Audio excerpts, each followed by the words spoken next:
করে দেখো, মানে এত অন্যরকম একটা ফিলিং কিন্তু তোমরা কিন্তু একদম শূন্যে মিশে যাচ্ছে, কিন্তু বুঝতেই পারছো বন্ধুরা কতটা আলো পাচ্ছ বুঝতে পারছি না। তো এই মুহূর্তে কিন্তু এসে পৌঁছলাম দমদম পার্ক ভারত চক্রে। তাদের যে মণ্ডপ উপস্থাপন সেটা হচ্ছে দ্য ভয়েড। এই বছর শিল্পী সুশান্ত শিবানী পাল কিন্তু এই অপরূপ একটা মণ্ডপ সৃষ্টি করেছেন। তোমরা দেখো, আশা করি তোমরা মনোমুগ্ধ হয়ে যাবে। আমি বেশি কিছু বলবো না, এই অপটিক্যাল ইলিউশনে তোমার মনোমুগ্ধকর হবে এইটুকু বলতে পারি। তোমরা পুরো জিনিসটা দেখো, আশা করি তোমাদের ভালো লাগবে। এক বিন্দু স্কিপ না করে পুরোটা দেখতে থাকো।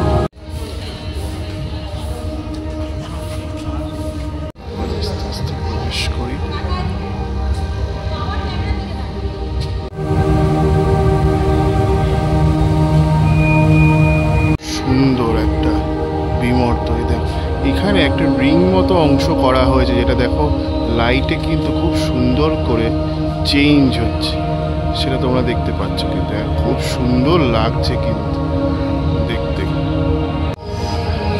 খুব সুন্দর করে দেখো, মানে এত অন্যরকম একটা ফিলিং কিন্তু তোমরা এখানে এসে দেখতে পাবে। দেখো সুশান্তদার কাজ বুঝতে গেলে কিন্তু একটু ভাবনা চিন্তা করতে হবে আর কি।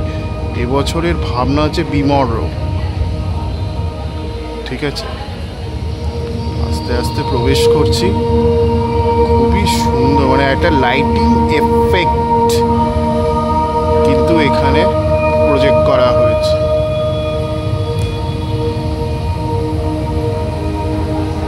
মানে এতটা হরাইজন, মানে উনার কাজের মধ্যেই কিন্তু আমরা দেখতে পাই।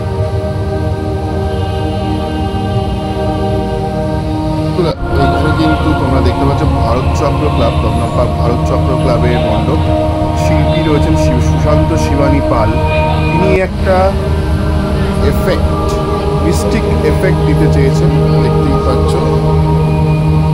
আর এটার থিমটার নাম হচ্ছে অওরা বা প্রতিচ্ছবি বলতে পারো। কোনো একটা জিনিসের যে শ্যাডো বা প্রতিচ্ছবি, সেই জিনিসটাকেই কিন্তু উনি এই মণ্ডপ সজ্জার মধ্যে বিভিন্ন ইলিউশনের মাধ্যমে ফুটিয়ে তোলার চেষ্টা করেছেন।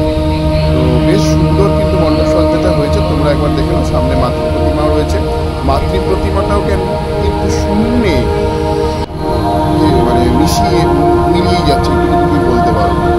এক অসামান্য একটা মণ্ডপ সজ্জা কিন্তু ভারত ইলিউশন কিন্তু এখানে কাজ উপহার দিয়েছে শহরবাসী, এটা তো বলা যেতেই পারে।